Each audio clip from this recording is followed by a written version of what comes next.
All right. These are the collected works of John David Ebert thus far. And right now, these are all being published through my press, Iconic Books.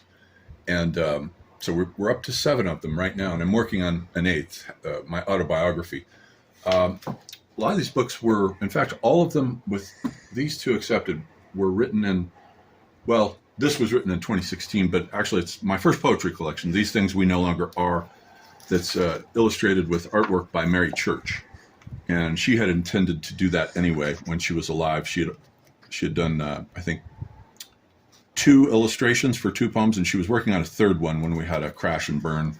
And I left St. Petersburg at the end of 2016 and went back to Phoenix for 2017, where I wrote most of these books, these first 4 here. But these poems go way back to college. A lot of them do. Some do, some don't. Some were written specifically for the collection. And some great artwork, and some of the poems are pretty good. Okay, and then I wrote this monster here, Archai, a Cosmogonic epic. I think I wrote it in January and February of 2017. And it's a history of the Earth done through poetry. And in this version, it's illustrated with very high-res AI images that are quite spectacular. I've told the AI to go through and imagine different kinds of creatures and viruses, different phases of the Earth. These are the Cambrian creatures from the Cambrian explosion. They look like miniature dinosaurs, and giant scorpions in the Ordovician. And then you get the first creatures crawling up onto land, which were centipedes, so far as we know, giant centipedes crawling up on land. And then the fish invention of the jawbone, which is a game changer for them, for vertebrates against arthropods, which is mainly what the struggle of life on the planet has been about. And there's been several catastrophes, not just the one that killed the dinosaurs. This is the Devonian catastrophe that wiped out quite a lot of these forms. This is Mater Piscis.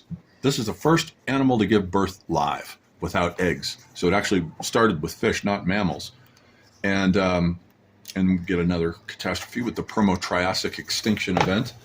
And with that, we start to get, the Permian period starts to feature some of the first mammals. They're coming in here. And let's see, we skipped over the Carboniferous, which is one of my favorites. The Carboniferous pastoral, here we go. Part 3, canopies, where we get the world's first giant forests. And there was so much oxygen in the air that these creatures were all very large. These dragonflies, their wingspan is actually 3 feet across. And you got scorpions the size of dogs. Then we start to get the first lizard-like creatures that are coming in that will eventually transform into the dinosaurs. And the Carboniferous, this is where we get, this is about 300 million years ago. This is where we get all our fossil fuels from this epoch, mostly from the trees. You start getting creatures that look like alligators and crocodiles and stuff. They're on their way to becoming the dinosaurs. During the Permian period, we start getting the first mammals that are coming in, mostly at night. The dinosaurs are mostly diurnal. And the AI, I used all this from the Gemini AI, and it's spectacular what it did. When I told it to create these dinosaurs, you have to be very specific about it. Here's a classic pteranodon. And then I had it imagine this spectacular, epic image of a mosasaurus attacking, getting ready to devour a pteranodon. And here we get all kinds of Spielbergian raptors and allosaurs, and that's the beginnings of a stegosaurus, which was bipedal. Actually, the dinosaurs invented bipedal walking. Later, it reverts just back to 4 legs when it becomes a stegosaurus. I love this AI image here that I told it to create of an allosaurus attacking a stegosaurus. It's like something out of a Spielberg film. And then I love this one where I told it to imagine a pteranodon sitting on the back of a brontosaurus munching leaves, and it did it precisely, all with Gemini AI. And I love this. I had it create the asteroid impact event in 3 separate phases when it first hits, and then the tsunami that it causes, which wipes everybody out, and then the calming period when it starts to die down and you realize, or they're slowly realizing probably that no one's going to survive this. Very few. Mostly small creatures. So then with part 4, we get the anthropogeny. Hominids are on the way. Anthropogeny is a term I've taken from the German theoretician Peter Sloterdijk. And here during this epoch, the Eocene, about 50 million years ago, we get the first monkey coming in, Gadanosha, and the first whale, Ambulocetus, which is slowly devolving, you might say, from a land animal to a water animal. Keep in mind, whales are mammals. And the first horses, Eohippus, which is about the size of a cat. I think it's interesting that later this creature will produce humans, which will hunt whales like Moby Dick and ride horses. Hard to believe this tiny little creature would ever amount to so much. And this is one of my favorite periods. The Oligocene is the period which produced the world's largest mammals of all time. And here, this is an amazing image. These are the proto-rhinoceroses. They don't have horns yet, but these are the largest land mammals of all time. They stood about 20 feet tall. And that must have just been terrifying, a herd of them trampling through. What a great defense mechanism, too, against predators. And here we have over here, the first pigs, these guys over here, very vicious, carnivorous monsters. And the largest shark, the megalodon, could eat a dolphin just like for a snack. And the largest bird, Argent avis, and the largest snake, Titanoboa. And so these are all during that epoch. And then we get this guy who comes shambling in, not looking like he's going to amount to much. These are the Australopithecines, Lucy's people, about 3 million years ago. And then here we have the 2001 A Space Odyssey event, transforming a rock, in this case, into the first tools, Homo habilis, and then Homo erectus. And no sooner do we get these guys than they start race wars, genocide on other hominids, and destroying the planet, already the tendency toward destruction is evident in the Homo species, all these mammoths that are being wiped out. Then that epoch passes, and then we get to the rise of cities in Mesopotamia. 3,500 years BC, rather, part 5, reticulations. I think that's the city of Mari that was built like that in Syria. There's Göbekli Tepe, which dates back to 10,000 BC, brings in the first monumental architecture. And then I told it to imagine a Neolithic skull cult. The worship of the ancestors was the primary religion. And this is what will become the city of Balkris. And they've invented streets for the first time. And then we get chapter 25, cities. And so we end with the Sumerians. And this is a real Sumerian city, not an AI image, although I did tell the AI to colorize it. And then the Fellahin, the post-apocalyptic, after we went from the pre-culture to the Spengerian high culture apotheosis, and then now we're back to the post-cultural epoch with the nomads wandering through the ruins. But it ends with the Ankh, with the immortal principle that survives all of this transitory ephemerality. So that's Archai, pretty spectacular. And then I followed that with Gilgamesh. What I did with this was I spent about 6 months in the year 2006, as my marriage was disintegrating, about 6 months studying everything Sumerian, Mesopotamian, Babylonian, and then sat down to write a novel and sent that manuscript to my mentor, William Irwin Thompson. He said it was garbage, and I was totally devastated. But after I wrote Archai, I started to feel some real confidence as a writer, so I dug that manuscript up, and then I fixed it. I went back through and did a complete redo of it as a kind of poetic novel rather than just straightforward prose. This is an AI image that I told it to imagine of Gilgamesh hunting the lion. You always have to have Gilgamesh in association with the lion. The lion is his Vahana, you might say, hardcover. And the AI images in here are pretty spectacular too. And I've done something different than what most people do when they sit down and their Gilgamesh popularizations are a dime a dozen. They ignore the stories of Gilgamesh's ancestors, his grandfather and his father. The grandfather here is Enmerkar, who is supposed to be the man who invented writing. And I've used Babylonian numbers here. And there's no punctuation. Punctuation was an invention of the Christians way, way later on. So there was no punctuation. And so I've used Babylonian numbers. And he invents writing. And then we get to the tale of Lugalbanda, which is Gilgamesh's father. And he's part of an army that's going to attack the Elamites. And he falls sick, so his brothers bury him in a cave, and they leave him with a bunch of supplies, but they're pretty sure he's going to die in the cave. but actually it's a descent into the womb. You can see that it's kind of vaginomorphic. Here's the army that he was a part of. And then he's resurrected by the power of the planets shining in through that cave entrance. This is a blood moon, obviously. And this is the god Nanisine, and then Venus, the evening star, and then eventually the sun, Shamash. They all three shine in the cave, and they resurrect him. And he comes out, remakes civilization, as it were, opens a portal by accident that the gods have opened, and they come through and they fight all these demons for him. And then he discovers he does a nice thing for the Yanzu bird, the female, does a nice thing for its chicks. And then so it awards him with the power to run faster than anyone ever has run before. And that is, of course, the planet Mercury. There's no doubt about it. The wings of the Anzu bird later become the wings on the feet of Hermes Mercury. That's Lugobanda. Just as Gilgamesh is a personification of the sun, his father is a personification of Mercury.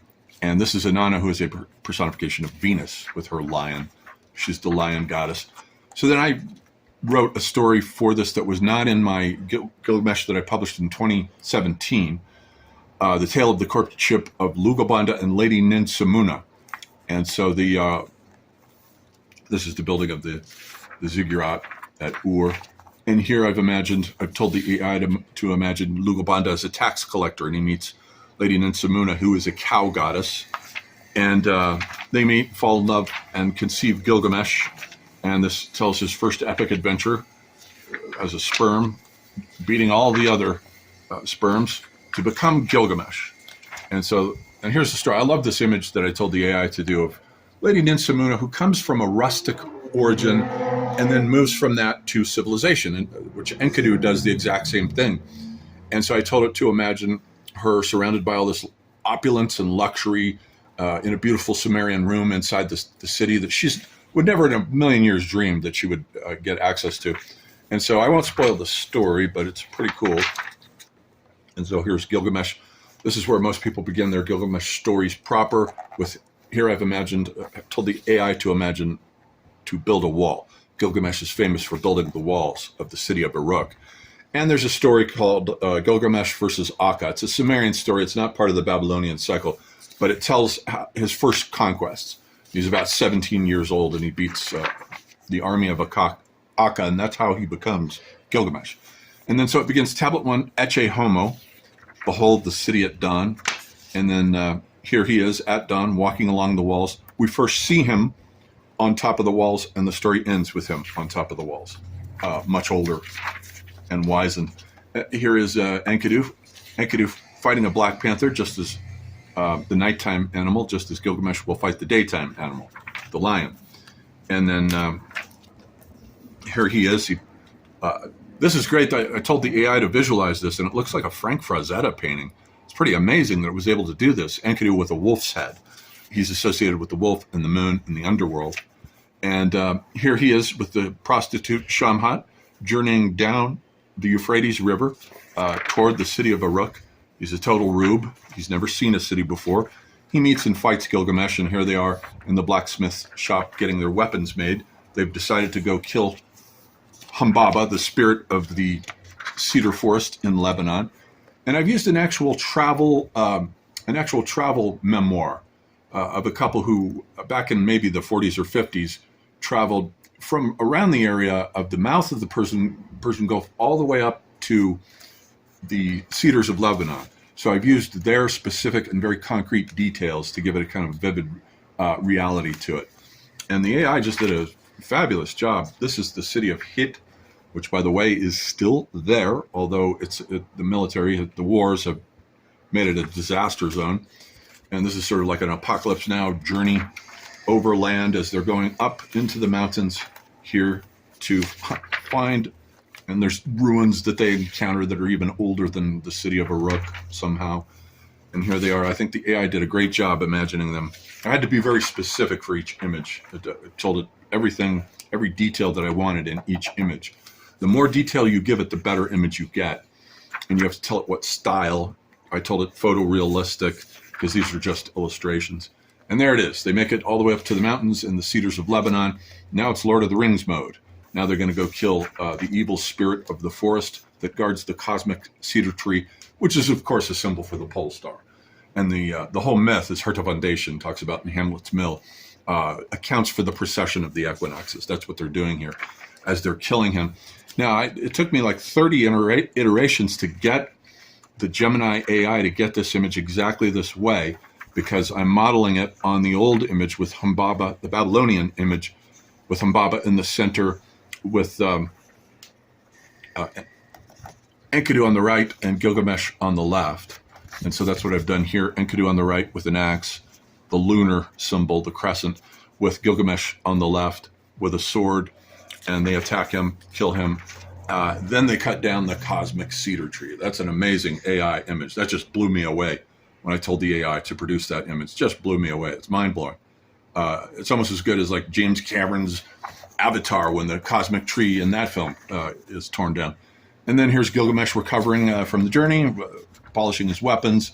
Inanna approaches him, proposes marriage, and he says, "Go fuck yourself, no way." And here she is, she's pissed off, goes up to her father On, the god of the pole star, actually, and he unleashes Taurus, the constellation of Taurus. This is an astrological epic. Don't let any academic tell you anything else. That's exactly what this is. And here it is. It's exactly as I visualized it in the prose. Notice that the prose is masculine. All the way up hitherto, it has been justified equally on both sides in a block rectilinear style. That's all male dynamics, male architectural right angular forms. Then when Inanna's bull attacks the walls of the city, the prose breaks up like all the shattered bricks. This is the goddess and her impact on the hypermasculine dynamic duo. They're sort of the prototype for what later becomes like Batman and Robin and so forth. Here she is up on the wall. They make short work of the bull. Here's Enkidu flipping her off. I like how it made the spear point directly at her, the AI did. And then, so she curses him. This is their last happy time together, drinking and carousing in a bar. They look like twins, which is essentially what they are. They represent the constellation of the Gemini. And so he gets sick, just like with the Gemini, Castor and Pollux. One dies, the other is immortal. And so that's what happens here.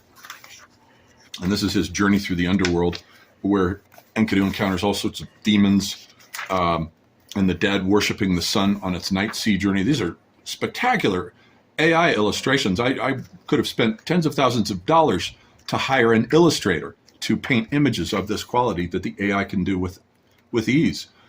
So the AI is changing. It's completely changing our media landscape, totally and completely. And here is they encounter Humbaba in the astral plane, or Enkidu does. Here's an Asaku lion demon. That's awesome. And a Mashishu serpent. I told it to imagine the serpent like in the style of an Alex Gray painting, where he paints subtle energies, etheric energies. And I love this image. This is Ereshkigal, the mistress of the dead, the sister of Inanna. Inanna is the mistress of the great above. Her sister Ereshkigal is the mistress of the great below. They're the prototype for Demeter and Persephone. And so that's her in the underworld. And then it did a great job imagining the funeral of Enkidu. I told it to imagine that. And they bury him.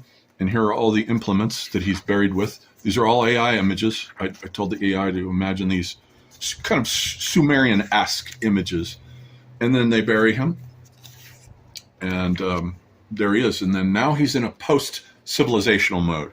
So notice that the brilliant Babylonian author who created this in around 1750 BC at the time of Hammurabi, who was a kind of Augustus Caesar, and he was like a poet, sort of like the Augustan age of the poets. And here he is now. So we've gone pre-civilization, high civilization, and now we're in a post-civilizational mode. And he's journeying south down through the marshes at the mouth of the Persian Gulf, headed for Dilmun. He's looking for immortality. And he knows that the Noah figure has survived the Great Flood and lives there.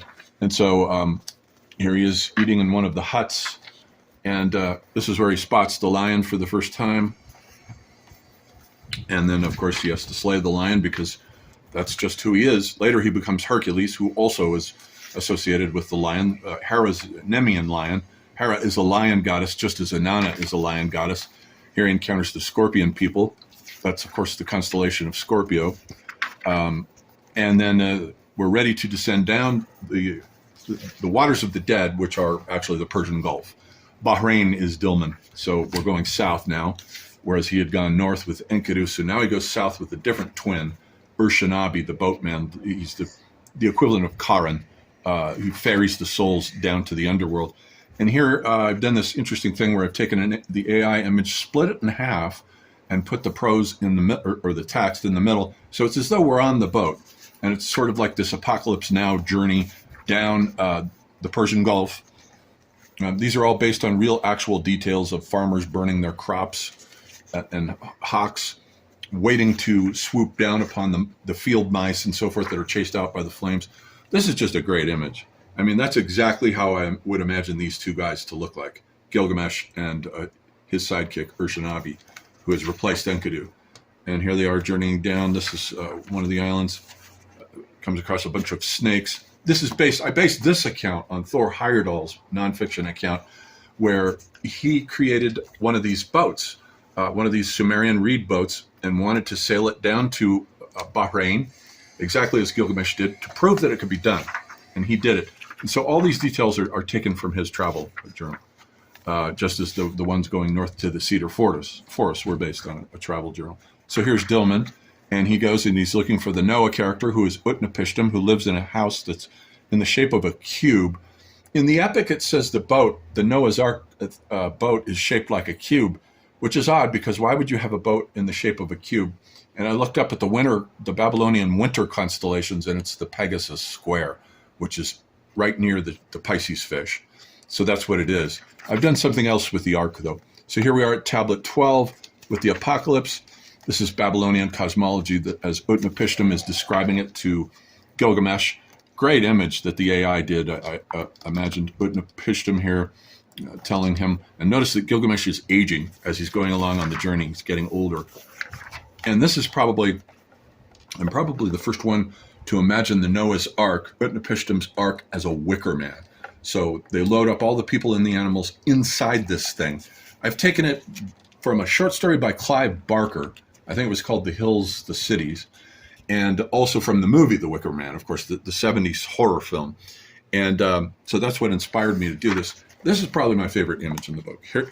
Here's the Ark as a wicker man, carrying all the people inside of it as the world is destroyed by a cosmic flood sent by the gods. Everything gets wiped out. These are all great AI images, man. The AI can do just about anything as long as you know what you want and you're very specific about it. And here they are coming up out of the wicker man. Looks like an image out of Spielberg's AI. And here's Noah sending out the birds, and he has two wives here. And this is inside the mouth, looking out at the new land coming into being as the flood recedes.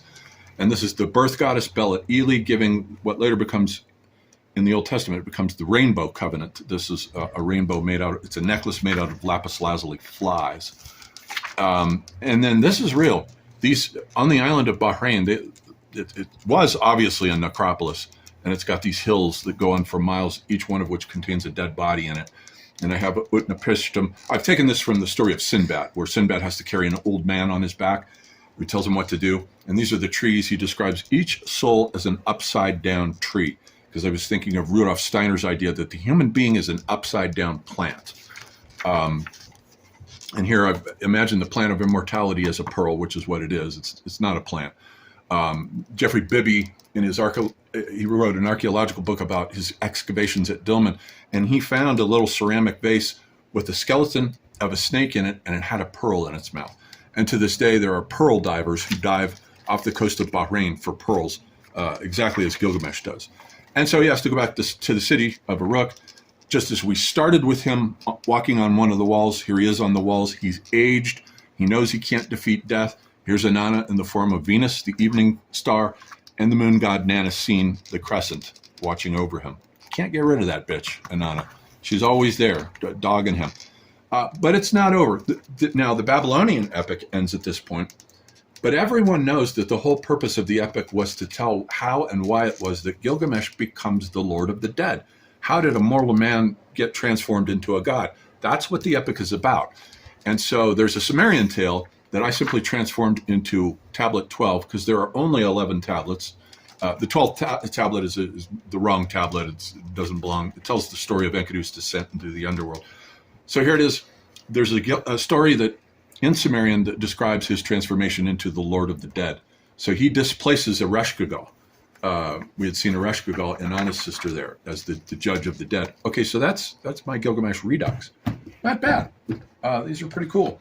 Then I started writing books to and about Mary Church as I was in 2017, still trying to recover from the relationship. It was going off and on, off and on. I've got a chapter in my autobiography where it's called All's Fair in Love and War in Hypermodernity. Okay, so there's this book, the Orpheus book, and then a book about her, Gravity Girl, which she loved. I read these poems to her every night. And then the motorcycle epic that I started in 2022, Every Angel is Terrifying is the first one. Motorcycle Girl Descends into Hell. So those are the books so far. I'm working on my autobiography, which will be next. I'm almost done with it. And that will be in the same collected works format. I'm trying to make them all exactly the same size and shape so that they resemble a collected works on the bookshelf. When you put them on the bookshelf, and the titles on the spines are all in the same font, Times New Roman, so that gives them a kind of homogenization, because the ones that are on the cover are all in different fonts, or at least I've tried for different fonts for the cover. But those are them. The big ones are expensive in hardcover because full color is expensive to produce. They're about $80 each. These others are, the poetry books and the novel are about $50 each. But it's worth it. They're hardcover. They'll last a long time, and the images are amazing. So that's it so far for the collected works of John David Ebert. These are all available on Amazon, every single one of them.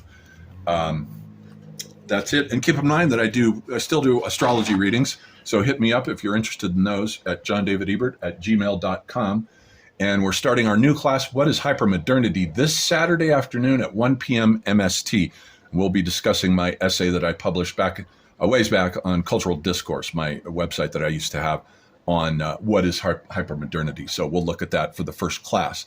Again, contact me at that same Gmail address if you're interested in enrolling. It's $250 to attend the class live, and $150 if you just want the subscriptions to the classroom discussions. All right, that's it.